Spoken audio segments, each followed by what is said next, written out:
அறம் நாடு பார்வையாளர்களுக்கு வணக்கம். இன்று நம்மோடு இணைந்திருக்கும் சிறப்பு விருந்தினர் அரசியல் விமர்சகர் ரவீந்திரன் துரைசாமி அவர்கள். வணக்கம் சார். அதிமுக தலைமை அலுவலகத்தில் அதிமுக மாவட்ட செயலாளர்கள் கூட்டம் சார். மதுரையில் அதிமுக மாநில மாநாடு, உறுப்பினர்களுடைய எண்ணிக்கை 2 கோடியாக மாற்றுவதற்கான தீவிரமான நடவடிக்கைகள் இப்படின்னு எடப்பாடி பழனிசாமி அவர்கள் தீவிரமான அரசியல் நடவடிக்கைகளில் ஈடுபட்டு கொண்டிருக்கிறார். இது குறித்து உங்கள் பார்வை என்ன சார்? இங்கே 2 கோடி 3 கோடின்லாம் சொல்கிறீங்க. ஆனால் உங்களுக்கு ஒரு 500 பேரை கூட்டத்துக்கு கோட்டரும் பணமும் கொடுத்து தானே ஆளையே கூட்டுறீங்க. எல்லா கட்சியிலையும் அது நடக்குது தானே சார்? எல்லா கட்சியிலையும் நடக்கிறதுன்னு சொன்னால் நாம் தமிழர் அப்படி தான் பண்ணுறாங்களா? எடப்பாடி பழனிசாமிக்கு ஈர்ப்பு சக்தி இல்லாதனால அதுதான் நடக்குது. ஸோ இந்த உறுப்பினர் அது இதெல்லாம் சும்மா கிளைம் பண்ணிக்கிறது தான். அது யார் வேணாலும் எப்படி வேணாலும் அத்தனை கோடின்னு கிளைம் பண்ணுறது அவங்கவுங்க உரிமை. அதை நான் பெருசாக எடுக்கலை. நீங்கள் தானே திரண்டு வராங்களா, இளைஞர்கள் வராங்களா உங்கள் கட்சிக்கு? நீங்கள் பாஜக கூட்டணி இருந்தும் போதுமான ஓட்டை ஈரோடு கிழக்கில் எடுத்தீங்களா? இதெல்லாம் பார்த்தா உங்கள் நிலைமை மோசமாக தான் இருக்குது. அடுத்தபடியாக இப்போ நடக்க போகிறது மக்களவைத் தேர்தல். மக்களவைத் தேர்தலில் உங்களுக்கு ஓட் ட்ரான்ஸ்ஃபரிங் கெப்பாசிட்டி உண்டா? அதில் தான் உங்களுக்கு ஓட் ட்ரான்ஸ்ஃபரிங் கெப்பாசிட்டி இருக்குன்னு சில அரசியல் விமர்சகர்களும் சில பத்திரிகையாளர்களும் ஊடகவியலாளரும் தான் உங்களை காப்பாற்றினாலும் கூட அரசியல் கட்சிகள் எதுவுமே எடப்பாடி பழனிசாமிக்கு ஓட் ட்ரான்ஸ்ஃபரிங் கெப்பாசிட்டி இருக்குன்னு நினைக்கலையே. அண்ணாமலை நினைக்கலையே, அன்புமணி ராமதாஸ் நினைக்கலையே, திருமாவளவன் நினைக்கலையே, அழகிரி நினைக்கலையே. அதனால் நீங்கள் இவ்வளோ உறுப்பினர் இருந்தும் உங்களை நம்பி ஒரு கூட்டணி கட்சி வராத அளவுக்கு மக்களவைத் தேர்தலில் மோசமான நிலைமையில் இருக்கிறீங்க. உறுப்பினருங்கிறது நீங்கள் கிளைம் பண்ணுறீங்க. அதை மற்ற வேறு எந்த கட்சியும் உங்களோட கிளைமை ஏற்றுக்கிடறதுக்கு தயாராக இல்லை. அதனால் நீங்கள் இன்றைக்கி நான் பல முறை கேட்டு யூனிஃபார்ம் சிவில் கோடில் எடப்பாடி பழனிசாமிக்கு நிலைப்பாடு என்னன்னு நான் போட்டு விடாப்பிடியாக கேட்ட பிறகு அது இந்துக்கள் மத்தியிலையும் முஸ்லீம்கள் மத்தியிலையும் தனக்கு எதிராக போயிருமோ. யூனிஃபார்ம் சிவில் கோடு வேணும்னு ரவீந்திரன் துரைசாமி சொல்கிறாரு. 2023 ஜெயலலிதா அம்மையார் சொன்ன கருத்து தான் தேர்தல் அறிக்கையிலே தெளிவாக இருக்குது. மோடி இன்னைக்கு பாஜகவோட அடிப்படை கொள்கைங்கிறனால அதை பேசிகிட்டு இருக்கிறாரு. பட் தன்னோட நிலைப்பாடாக ஷரியத் சட்டம் தான் நல்லதுன்னு நாம் தமிழர் சீமான் சொல்லும்போது எடப்பாடி பழனிசாமி முஸ்லீம்களுக்கும் நம்பிக்கை, யூனிஃபார்ம் சிவில் கோடு வேணும்னு சொல்லக்கூடிய தரப்பு மக்களுக்கும் நம்பிக்கையற்றவராகவும் வேண்டான்னு சொல்லக்கூடிய மக்களுக்கும் நம்பிக்கையற்றவராகவும் இருக்கிறாருங்கிறது தான் யதார்த்த உண்மைங்கிறத நான் பல வெப் டிவிகளில் சொன்ன பிறகு இன்னைக்கு தொலைக்காட்சின்னு சொல்கிறோன்னு நினைக்கிறேன். சொன்ன பிறகு இப்பொழுது அவர் எங்கள் 2019 தேர்தல் அறிக்கையில் குறிப்பிட்டிருக்கோம், அது கூடாதுன்னு தன்னோட கருத்தை முன் வச்சிருக்கிறாரு. அதற்கு அண்ணாமலையும் தன்னோட எதிர்வினையை பண்ணியிருக்கிறாரு. இது அதிமுக எடப்பாடி பழனிசாமி அணி அப்படியே மெல்ல மெல்ல விலகி போகிறாங்கன்னு காட்டுது. இப்போ ஒன்றா சேர்ந்தாங்க, கூட்டணின்னாங்க, மோடி பெரிய பிரதமர்னு சொன்னார் கேபி முனுசாமி. அதற்கு பிறகு நாங்கள் விடுதலை சிறுத்தைகளோட கூட்டணிங்காங்க, மற்ற கட்சியோட கூட்டணிமாங்கன்னு மாறுபட்ட கருத்துக்களை பல அதிமுக தலைவர்களும் சொல்லிட்டு இருந்தாங்க. காரணம், பாஜக கூட்டணி வேண்டாங்கிறது சிவி சண்முகத்துக்கு கருத்து, செங்கோட்டையனுக்கு கருத்து,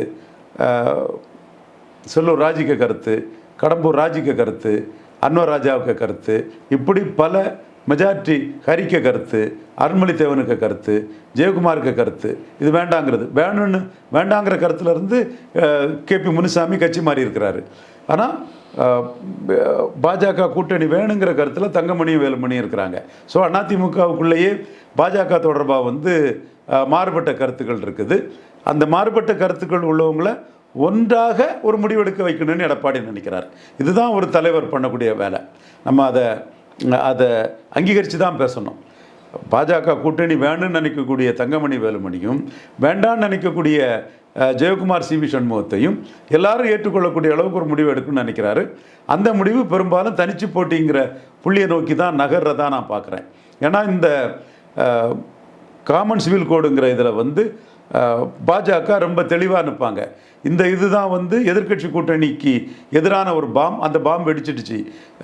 மாயாவதி வேணுங்கிறாங்க, இவங்க Aam Aadmi party common civil கோடு வேணும்னு சொல்கிறாப்புல.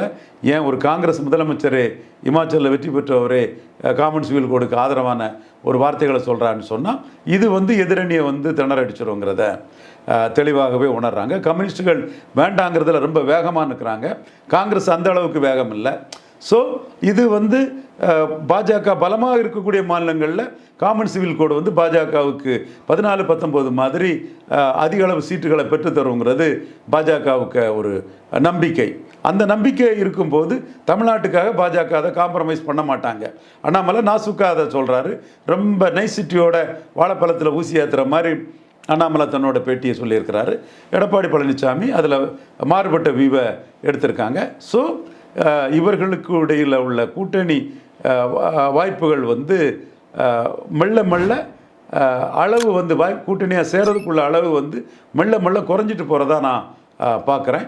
இதுதான் இதில் அண்ணாமலை பேட்டியிலையும் எடப்பாடி பழனிசாமி பேட்டியில் நாம் இன்டர்பிரட் பண்ணி சொல்லக்கூடிய ஒரு விஷயமா இருக்குது. மாமன்னன் திரைப்படம் குறித்து இபிஎஸ் கிட்ட கேட்கப்பட்ட கேள்வி வந்து ரொம்ப ஆக்ரோஷமாக பதில் சொல்லியிருக்காரு. என்ன சொல்லியிருக்காருன்னா, தனபால் அவர்களை அசிங்கப்படுத்தியதே திமுக தான். மேலும் என்ன சொல்கிறாருன்னா, அதிமுக சாதிக்கு அப்பாற்பட்ட கட்சி தான் அப்படின்னு சொல்லியிருக்காரு. இதை எப்படி பார்க்குறீங்க? ரொம்ப நொந்துட்டாருன்னு நினைக்கிறேன். அது படம், அதில் வந்து தனபால் அவமானப்படுத்தினது எடப்பாடி பழனிசாமிங்கிற மாதிரி பிரச்சாரம் பண்ணிட்டாங்க. அந்த மாவட்ட செயலாளரே எடப்பாடி தான் சொல்லிட்டு ஏங்க, அதிமுகவிலெல்லாம் எப்படிங்க இதெல்லாம் பண்ண முடியும்? எல்லாமே அடிமைகளாக தான் இருந்தாங்க. கள்ள இருக்கக்கூடிய ஜாதியை சேர சோழ பாண்டியர் தென்னிந்தியாவை ஆண்ட அரச மரபுன்னு சொல்லும்போது முதுன் பழனிசாமிக்கு அப்பா எடப்பாடி பழனிசாமி அடிமையாக தான் அங்கே பேசாமல் இருந்தார்.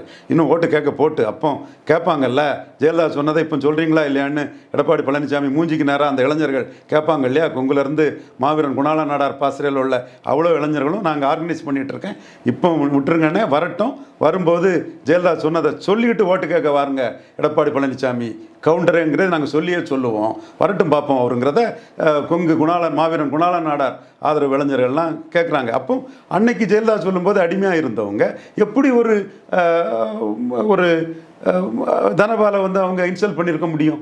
அப்படி இன்சல்ட் பண்ணால் ஜெயலலிதா எப்படி விட்டுருப்பாங்க? பாப்பாத்தி அசைக்க முடியாதுன்னு ஜெயலலிதா சொல்லும்போது திராவிட இயக்கம்னு சொன்னவங்கலாம் அடிமையாக இருந்தவங்க எப்படி தனபாலை இது பண்ணியிருக்க முடியும்? கண்டிப்பாக முடியாது. அது சும்மா ஊடகங்களில் பிரச்சாரம் பண்ணிகிட்டு இருக்கிறாங்க. அதை அப்படி இக்னோர் பண்ணி தள்ளிட்டு போயிருக்கணும். அதை விட்டுக்கிட்டு இவர் வந்து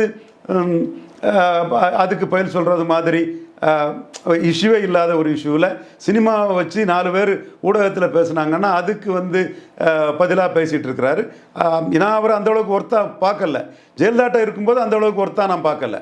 ஜெயலலிதாட்ட இருக்கும்போது அந்தளவு ஒர்த்தாக பார்க்கல. அடிமையாக தான் இருந்தார். சசிகலா குடும்பத்தில் 7 கட்ட 8 கட்ட அடியாளை பார்த்துக்கிட்டு ஏதாவது ஒரு போஸ்டிங்கை கிடைச்சா போதுன்னு தான் இருந்தார். ஐயா எடப்பாடி பழனிசாமி அவர்களே, நீங்கள் நல்ல ஆரோக்கியத்தோட அருமையாக உடல்நலத்தோடு அரசியல் பண்ணணுன்னு மனசார விரும்புகிறேன். பட் நான் இப்போ சொல்கிறதெல்லாம் உண்மை தானேங்க, எங்க மறைக்கக்கூடாது. நீங்கள் அன்றைக்கி அப்படி தானங்க இருந்தீங்க, அப்படி தான் இருந்தாருங்க.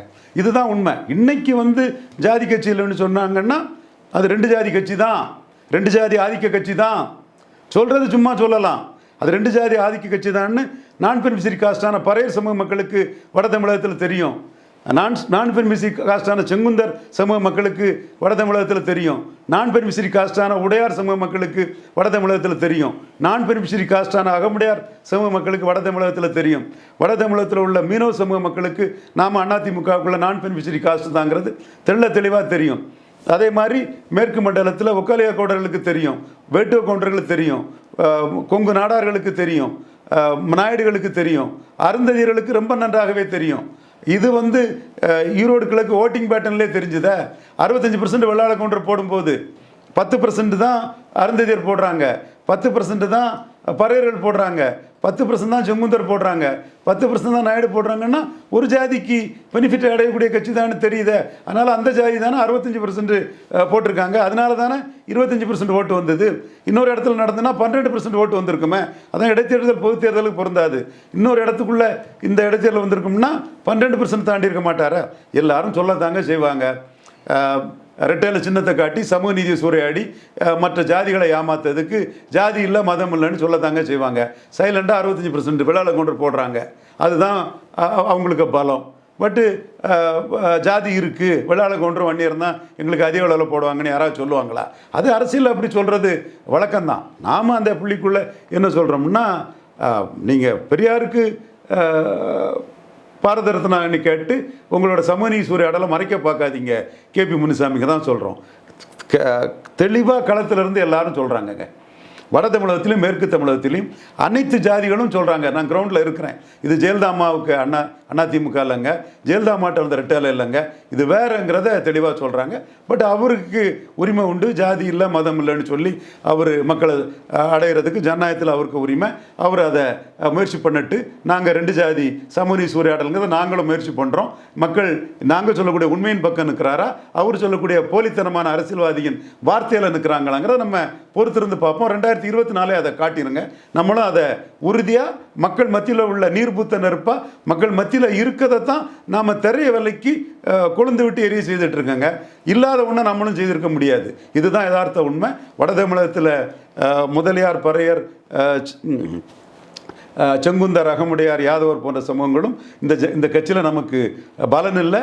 ஜெயலலிதா தலைமையில் இருந்த அதிமுக வேற, எடப்பாடி பழனிசாமி தலைமையில் இருக்கிற அதிமுக வேற, சிபி சண்முகம் கட்சியாட்டு இது இருக்குது. இதுக்கு தான் என் மேலே வழக்கு வேற, கம்ப்ளைண்ட் வேற போட்டு வச்சிருக்கிறாங்க. உண்மையை சொல்லதுக்கு ஏன் சிபி சண்முகம் ஐயா அவர்களே நான் தயங்கணும்? ஐயா சிபி சண்முகம் நல்ல உடல்நலத்தோட ஆரோக்கியமாக இருந்து பொலிட்டிக்ஸ் பண்ணணும், மனசார விரும்புகிறேன், வாழ்த்துறேன், அது வேற விஷயம். பட் அது சமூக நீதி சூறையாடல் அவங்க பண்ணுறாங்க. மேற்குலையும் வடக்குலையும் உள்ள மக்கள் தெளிவாக பொறுப்புணர்றாங்க. யார் ஒன்றிய செயலாளர், யார் மாவட்ட செயலாளர், யார் 1000 கோடிகளை வச்சுக்கிட்டு ஆதிக்கம் பண்ணுறாங்கிறதெல்லாம் எல்லா ஜாதி மக்களுக்கும் தெரியும். இன்றைக்கி இளைஞர்கள் மத்தியில் வாட்ஸ்அப், ஃபேஸ்புக் யுகத்தில் எல்லாரும் தெரியும். அவங்க என் பின்னாடி திரள்றாங்க.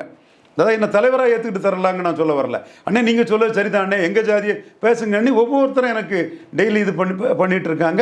நான் கோஆர்டினேட் பண்ணி அவங்கள ஆர்கனைஸ் பண்ணிட்டு இருக்கிறேன். 24 அதிமுக ஜாதிக்கு அப்பாற்பட்ட கட்சியா இல்லைங்கிறத பூத் வைஸ் நீங்களே எடுத்து பாருங்க, அது தெரியும். ஈரோடு கிழக்குலையும் பூத் வைஸ் எடுத்து பார்த்தா தெரியும். எடப்பாடி பழனிசாமி முழு பூசணிக்காயை சோத்தில் மறைக்கிறார். இதில் முக்கியமாக பார்க்க வேண்டியது ஓபிஎஸ் அவருடைய நடவடிக்கைகள் சார். ஏன்னா இபிஎஸோட ஒரு ஸ்டெப்பு முன்னாடி போயிட்டுருக்க மாதிரி தான் போயிட்டுருக்காரு.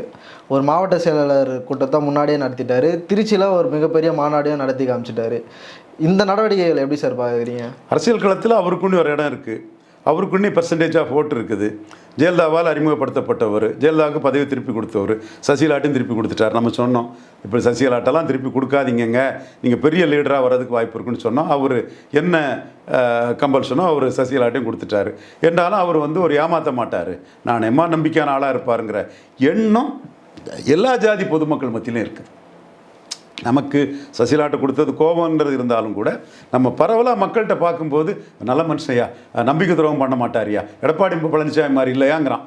அப்போ அவன் என்ன சொல்கிறாப்புல, எடப்பாடி பழனிசாமிக்கு இமேஜி கலைஞர் கருணாநிதிக்கு எம்ஜிஆராக கலைஞராக கம்பேர் பண்ணும்போது இருந்ததில்ல, அதை விட மோசமான நெகட்டிவ் இமேஜ் எடப்பாடி பழனிசாமிக்கு இருக்குது. இதனால தான் ஸ்டாலின் எதிர்ப்பாளராக இருக்கக்கூடிய சகோதரர்கள்ட்ட தப்பு கணக்கு போடாதீங்க, எடப்பாடி பழனிசாமி முகத்தை காட்டி எந்த காலமும் ஸ்டாலினை தோக்கடிக்க முடியாது, நான் கிரவுண்டில் இருந்து பேசுகிறேன், மக்கள் மன்றத்தில் இருந்து வந்து பேசுகிறேன், மக்களோட தொடர்பில் இருந்து நான் வந்து பேசுகிறேங்கிறத நான் தெளிவாக சொல்கிறேன். இந்த ஒரு எடப்பாடிக்கு நெகட்டிவ் இமேஜும் பன்னீர்செல்வம் நல்ல மனுஷங்கிற இமேஜும் கண்டிப்பாக 2024 அவருக்கு ஒரு நல்ல வாக்கு வலிமையை ஏற்படுத்தி கொடுக்கும். அதே வேளையில் அமைப்பு ரீதியான பலம் பன்னீர்செல்வத்துக்கு மக்கள் ஆதரவு சிம்பதி இருந்தாலும் அமைப்பு ரீதியான பலம் எம்ஜிஆருக்கு எம்ஜிஆர் மன்றங்களும் திமுகவில் கிளை செயலாளர் எலெக்ஷனில் தோற்றவங்களும் கொடுத்தாங்க. பன்னீர்செல்வத்துக்கும் இருக்குதுன்னு சொன்னாலும் கூட எடப்பாடிக்கு இருக்கக்கூடிய அளவுக்கு அமைப்பு ரீதியான பலம் பன்னீர்செல்வத்துக்கு இல்லை. அவர்கிட்ட 62 எம்எல்ஏ 90% கட்சி இருக்குது. இந்த சூழ்நிலைக்குள்ள 2024 பன்னீர்செல்வத்தை தவிர்த்து விட்டு எடப்பாடி பழனிசாமி ஒரு சீட்டு கூட ஜெயிக்க முடியாங்கிறதான் நிலைமை. காரணம் 14 தொகுதிகளில் பன்னீர்செல்வமும் தினகரன் சேர்ந்திருக்கக்கூடிய தொகுதியில் எடப்பாடி இவங்களோட கீழே போயிடுவார். மற்ற தொகுதியில் பன்னீர்செல்வம் ஆதரவு பொதுமக்கள், முதலியார், பறையர்கள், அருந்ததியர்கள்லாம் நிறைய இருக்கிறாங்க. அவங்க ஆர்கனைஸ்ட் ஆகலே தவிர பன்னீர்செல்வத்துக்கு இழைக்கப்பட்டது அநீதின்னு சொல்கிறாங்க. அப்போ அவங்க எடப்பாடியை தோக்கடிக்கக்கூடிய அளவுக்கு தான் அவங்களோட வாக்கு வலிமை இருக்கும். பன்னீர்செல்வம் ஸ்ட்ராங்காக ஃபைட் பண்ணுவாருன்னா போடுவாங்க, அல்லது எடப்பாடியை தோக்கடிப்புங்கிற புள்ளிக்குள்ளே அவங்க போவாங்க. ஸோ அரசியல் அரங்கத்தில் எடப்பாடி விஷயத்தில் பன்னீர்செல்வம் விஷயத்தில் எடப்பாடி பழனிசாமி செய்தது தவறுன்னு இன்னைக்கு ப்ரூவ் ஆகிருக்குது. இன்னைக்கு கூட்டணி அரசியலில் எடப்பாடி பழனிசாமி திக்கிறதுக்கும் திணறதுக்கும் காரணம் பன்னீர்செல்வத்தை நீக்கினது தான். ஒன்றா பன்னீர்செல்வமும் எடப்பாடி பழனிசாமி இருந்திருப்பாங்கன்னா பாஜக அண்ணாமலை இந்த அளவுக்கு டபுள் டிஜிட் சீட்டு 25 சீட்டுன்னு ஏறி போக முடியாது. அன்புமணி ராமதாஸ் 10.1ங்கிற 10+1ங்கிற பாயிண்ட்டுக்கு அன்புமணி அவர் ஓப்பனாக வரல, அந்த புள்ளிக்குள்ளே வருவாருங்கிற அளவுக்கு சொல்லப்படுது. ரொம்ப டஃப்பாக பார்கெயின் பண்ணுவாருங்கிறதும் சொல்லப்படுது. அந்த அளவுக்கு அன்புமணி ராமதாஸ் போயிருக்க முடியாது. இன்னும் சொல்லப்போனால் எடப்பாடி பழனிசாமியை காங்கிரஸ் ஒரு பொருட்டாட்டே எடுக்கலை, உதாசீனப்படுத்துகிறாங்க. விடுதலை சிறுத்தைகள் வந்து போக்கு காட்டிக்கிட்டு அது பிறகு கலைஞர் பிறந்த நாள்லையும் செந்தில் பாலாஜி ரெய்டுக்கு மத்திய அரசை எதிர்த்தும் திமுக கூட்டணியில் அவங்களுக்கு ஸ்டடியாக கமிட் பண்ணிட்டாங்க. அப்போ பன்னீர்செல்வம் இல்லாத எடப்பாடி பழனிசாமிக்கு பலம் என்னன்னு தெரியாது. ரவீந்திரன் துரைசாமி 10 பழனிசாமி 15% பழனிசாமின்னு தொடர்ந்து சொல்லிட்டு இருக்கிறான். ஆனால் உண்மையில் பலம் என்னன்னு மக்களுக்கு தெரியாது, அரசியல் கட்சிகளுக்கு தெரியாது. ஆக பன்னீர்செல்வம் ஃபேக்டரால் எடப்பாடி பழனிசாமி நினைச்சது ஒன்று நடந்தது இன்னொன்று பெரிய அளவில் பாதிக்கப்பட்டு இருக்கிறாங்கிறது தான் 100க்கு 100 உண்மை. இன்னைக்கு அணி அமைக்க முடியல. எந்த கட்சியும் எடப்பாடி பழனிசாமியை ஒரு சீட் கன்வெர்ட் பண்ணி ஓட் ட்ரான்ஸ்ஃபர் பண்ணி சீட் கன்வெர்ட் பண்ணி தரக்கூடிய ஒரு தலைவராக மதிக்கலைன்னு சொன்னால் பன்னீர்செல்வத்தை அவர் நீக்கினது தான். அவர் நீக்கினது மிகப்பெரிய பொலிட்டிக்கல் பிளண்டராகி எடப்பாடி பழனிசாமிக்கு ஒரு மோசமான முடிவை கொடுத்துட்டு இன்னும் இதை விட மோசமாக தான் இன்னும் 1 வருஷம் இருக்குன்னு சொல்கிறாரு. 1 வருஷம்லாம் இல்லை, பிப்ரவரியில் எல்லாம் முடிவாகி ஆகணும். இது வந்து ஜூலை ஆகஸ்ட் செப்டம்பர் அக்டோபர் நவம்பர் டிசம்பர் ஜனவரி பிப்ரவரி ஒரு 7 மாதம் தான் இருக்குது. இல்லை, இங்கே ஒரு கேள்வி என்ன இருந்ததுன்னா, ஏற்கனவே கூட்டணியில் தான் சார் இருக்கிறாங்க. நம்ம 1 வருஷம் கழித்து தான் சொல்ல முடியும்னு சொல்கிறதுக்கு என்ன சார் காரணம்? ஏற்கனவே கூட்டணியில் இருக்கானா கூட அவங்களுக்கு ஷீட் ஷேரிங் நடக்கலை. அங்கே திமுக அணியில் யாரும் இந்த வார்த்தையை சொல்லலை. அவங்க கூட்டணியிலேருந்து ஜெயித்துட்டாங்க. ஆர்கே நகரில் தோல்வி அடைஞ்சவங்க எப்படி தோத்தோன்னு அவங்களுக்கு தெரியாது. அப்புறம் ஜெயித்தாங்க, எப்படி ஜெயித்தோன்னு தெரியாது. சரி, ஜெயித்துட்டே இருக்கோம், ஒன்றா இருந்து ஜெயித்துட்டு இருப்போன்னு ஒன்றாவே இருக்கிறாங்க. கூட்டணியில் நின்று பார்லிமெண்ட் ஜெயித்துட்டாங்க, அசம்பிளி ஜெயித்துட்டாங்க, உள்ளாட்சி நகர்ப்புற உள்ளாட்சி கிராமப்புற உள்ளாட்சி எல்லாம் அவங்க ஜெயித்துட்டாங்க, இடைத்தேர்தல் ஜெயித்துட்டாங்க. அடுத்தபடியாக அவங்க எந்த ஒரு போராட்டம்னாலும் போராட்டம் இல்லை, எந்த ஒரு இஷ்யூனாலும் பிரச்சனைனாலும் ஒன்றா நிற்கிறாங்க. கலைஞர் பிறந்தநாளில் ஒன்றா நிற்கிறாங்க, ஸ்டாலின் பிறந்தநாளில் ஒன்றா போகிறாங்கன்னா அது ஒரு கோகரண்டாக கெமிஸ்ட்ரி உள்ள ஒரு கூட்டணியாக வெற்றி பெற்ற கூட்டணியாக நிற்குது. இந்த கூட்டணியில் கெமிஸ்ட்ரியே இல்லை. அப்போ சீட் ஷேரிங்கில் இப்போ பெரிய பிரச்சனை வந்து நிற்குது. அண்ணாமலை வந்து தோக்குற அணியில் எதுக்கு நம்ம தமிழிசை மாதிரி ஏமாறணும், 25 சீட்டு பாஜகன்னு ஒரு பெரிய வெடிகுண்டை தூக்கி போட்டுக்கிட்டு அதை அப்படியே கொண்டு போயிட்டு இருக்கிறாரு அண்ணாமலை. இவங்க நான் எங்கள் தலைமையில் தான் கூட்டணின்னு சொல்லிட்டு இருக்கிறாங்க. இதற்கிடையில் இவர் கேபி முனுசாமி மோடி தேவை நாட்டுக்கு நிம்மர் மோடியை புகழ்ந்து வர கமிட் பண்ணிட்டாரு. கூட்டணி மாறன்னு கடம்பூர் ராஜு கமிட் பண்ணுறாரு. ஸோ பலம் இல்லாத எடப்பாடி பழனிசாமிக்கு அல்லது பலம் நிரூபிக்காத எடப்பாடி பழனிசாமியை பாமகவோ பாஜகவோ ஒரு பெரிய சக்தியாக மதிக்க தயாரில்லை. ஸோ அவர் இன்னும் 1 வருஷம் இருக்குது 2 வருஷம் இருக்குன்னு அவர் சொல்லிட்டு தான் இருக்க வேண்டியது இருக்குது. 7 மாதம் தான் இருக்குது. அவர் 1 வருஷம்னு சொல்கிறாருனாலே எதுவும் அவருக்கு கைகூடலைன்னு அர்த்தம். யாரும் அவரை மதித்து அலையன்ஸுக்கு வரலன்னு அர்த்தம். ஒரு தினமலர் பத்திரிகை தான் அவர்கிட்ட அலையன்ஸுக்கு போனோம். ஒரு சில அரசியல் விமர்சகர்கள் தான் அரசியலுக்கு போனோம். ஒரு 2% ஓட்டு எடுத்த கட்சி கூட அவர் கூட கூட்டணிக்கு அலையன்ஸுக்கு அவரை மதித்து இவரால் நம்ம எம்பி சீட்டு வந்துடும்னு யாரும் போகிறதுக்கு தயாராக இல்லை. காரணம், அவருக்கு ஓட் ட்ரான்ஸ்ஃபரிங் கெப்பாசிட்டியும் இல்லை. அவரோட வாக்காளர்கள் வந்து காமன் சிவில் கோடு வேணும்னு ஒரு தரப்பு பாஜக சைடு போயிட்டாங்க, வேண்டான்னு ஒரு தரப்பை பிடிச்சி வைக்க அவர் பார்க்குறாரு. இப்படி ஒவ்வொரு இஷ்யூவிலையும் இதில் ராகுல் காந்தி தான் தமிழ்நாட்டை பொறுத்தவரையில் பிரைம் மினிஸ்டர் ஆகணும்னு அவர்கிட்ட இருந்த ஒரு குரூப்பு ராகுல் காந்திக்கே 2019 போயிட்டாங்க. இப்படிப்பட்ட ஒரு சூழ்நிலையில் ஓட் ட்ரான்ஸ்ஃபரிங் கெப்பாசிட்டி இல்லாத, ஓட்டர்ஸ் மீது கண்ட்ரோல் இல்லாத எடப்பாடி பழனிசாமியை எந்த அரசியல் கட்சியும் வந்து மதித்து கூட்டணி போக தயாரில்லை. நாம் தமிழர் சீமான் எடப்பாடி பழனிசாமி கூட்டணின்னு தினமலரில் சுனில் கனகோலுன்னு தான் நினைக்கிறேன், அவர் ஒரு பொய் செய்தியை பரப்பி விட்டார். அடுத்த நிமிஷமே சீமான் வந்து நான் எடப்பாடியை தாண்டிட்டு போகக்கூடிய அளவுக்கு நான் ஸ்கீம் பண்ணிட்டு போகிறேன். அந்த அரசியல் பிரயுக்தம் இல்லாத வண்ணார், நாவிதர், வலையர் போன்ற சமூகங்கள்லாம் வந்து எடப்பாடி பழனிசாமி அவர்களுக்கு செய்த அநீதிக்கு எதிராக தனக்கு ஓட்டு போடுவாங்க, நான் பெனிஃபிஷரி ஏடிஎம்கே காசுலாம் தனக்கு ஓட்டு போடுவாங்கங்கிற புள்ளிக்குள்ளே அவர் வந்து நகர்ந்துட்டு இருக்கிறாரு. அந்த கூட்டணி கருத்தும் வந்து பொய்யான செய்தியை பரப்புனவங்களுக்கு கனவை நாம் தமிழர் சீமானே அடிச்சிட்டாரு. அண்ணாமலை 25ன்னு நிற்கிறாரு, காங்கிரஸ் கண்டுக்கவே இல்லை. ஸோ எடப்பாடி பழனிசாமி கடைசியாக தனிச்சு போட வேண்டிய ஒரு சூழ்நிலைக்கு தான் ஆளாவார், அல்லது அண்ணாமலைக்கு டைம்ஸுக்கு ஈல்டாவார். அண்ணாமலைக்கு டைம்ஸுக்கு ஈல்டாகிறதோட தனிச்சு போகிறது பெற்றுங்கிற புள்ளிக்குள்ளே போவார். அதை நோக்கி தான் மெல்ல மெல்ல நகர்றத மாதிரி தெரியுது. இப்போ எடப்பாடி அவர்கள் வந்து தனித்து நிற்கக்கூடிய அளவுக்கு அந்த மூளை போவார்னு சொல்கிறீங்க. இப்போது ஓபிஎஸ் 2 நாளைக்கு முன்னாடி என்ன பேசுகிறாருன்னா, கூட்டணி குறித்து பாஜக என்கிட்ட பேசிகிட்டு இருக்கு அப்படின்னு பேட்டி கொடுத்துருக்காரு. இது எப்படி சார் பார்க்குறீங்க? நிச்சயமாக பாஜக, மோடி பிரதமர், அண்ணாமலை, ஓபிஎஸ், டிடிவி தினகரன், அன்புமணி ராமதாஸ்னு சில சமரசங்களோட ஒரு அணி உருவாகிறதுக்கும் வாய்ப்பு இருக்குது. பாமக இதில் சார் நிற்கும். அதான் இந்த அணிக்குள்ளே தான் பாமக வர வாய்ப்பு இருக்குது. ஏன்னா இந்த அணிக்குள்ளே வந்து ராஜ்யசபா 10 10+1 அதிமுக அணிக்குள்ளே போனால் கேட்பாங்க. அவருக்கு ஒரு டிமாண்டு வந்துட்டு, வட தமிழகத்தில் பாமக தான் 2வது இடம், டாக்டர் ராமதாஸுக்கு செல்வாக்கு தான் 2வது இடத்த முடிவு பண்ணுன்னு சொல்லும்போது எடப்பாடி கூட போனாலும் 10+1 சீட்டு அவங்க கேட்பாங்க. ஆனால் எடப்பாடியால் ஒரு ராஜ்யசபா 25 தான் வருது. அப்போ 24க்கு மேலே அரசியலே பண்ண முடியாது. அப்போது அவங்க பாஜகன்னா எங்களுக்கு வந்து ராஜ்யசபா இருக்கும், அந்த ராஜ்யசபா வந்து எங்களுக்கு மத்திய அமைச்சராட்டு ஒரு எம்ஓஎஸ் ஆட்டு கேரண்டி பண்ணி கொடுப்பீங்களா, வெற்றியோ தோல்வியோ எம்ஓஎஸ் கொடுப்பீங்களான்னு கேட்டு பாஜக அணிக்குள்ளேயும் அவங்க போகலாம். அவங்களுக்கு 2 ஆப்ஷன் இருக்குது. திமுக ஆப்ஷன் இல்லை. நான் அப்போவே சொன்னேன், இப்பவும் சொல்கிறேன், திமுக ஆப்ஷன் பாமகவுக்கு இல்லை. ஒரு மூத்த தலைவராக ஸ்டாலின் கலைஞரை இவர் டாக்டர் ஐயாவை மதிப்பாரே தவிர கூட்டணி வாய்ப்பு இல்லவே இல்லை. ஏன்னா வெற்றி பெற்றவங்களை விட்டுக்கிட்டு அதிக சீட்டு கொடுத்து தோல்வி அடைஞ்சவங்களை வந்து தூக்கி சுமக்க மாட்டாங்க. அது எந்த கட்சியுமே செய்யாது. ஸோ இது கூட ஊடகத்தில் இருக்கவங்க வந்து ஏதோ எழுதணும், சிந்தனை இல்லாமல் எழுதணுங்கிற பாணிக்குள்ளே விஷயங்களை எழுதிட்டு இருக்காங்க. நம்ம ஆணித்தரமாக நம்ம சொல்லுவோம், ஸ்டாலின் வந்து ப்ரூடன்ட் பொலிட்டிஷியனாக வெற்றி பெற்ற திருமாவளவனை கண்டினியூ பண்ணுவார்னு தான் நம்ம சொல்கிறோம். அதுக்கு அடுத்தபடியாக இவங்களுக்கு பாஜக தலைமையிலையும் போகலாம், அதிமுக தலைமையிலையும் போகிறான்.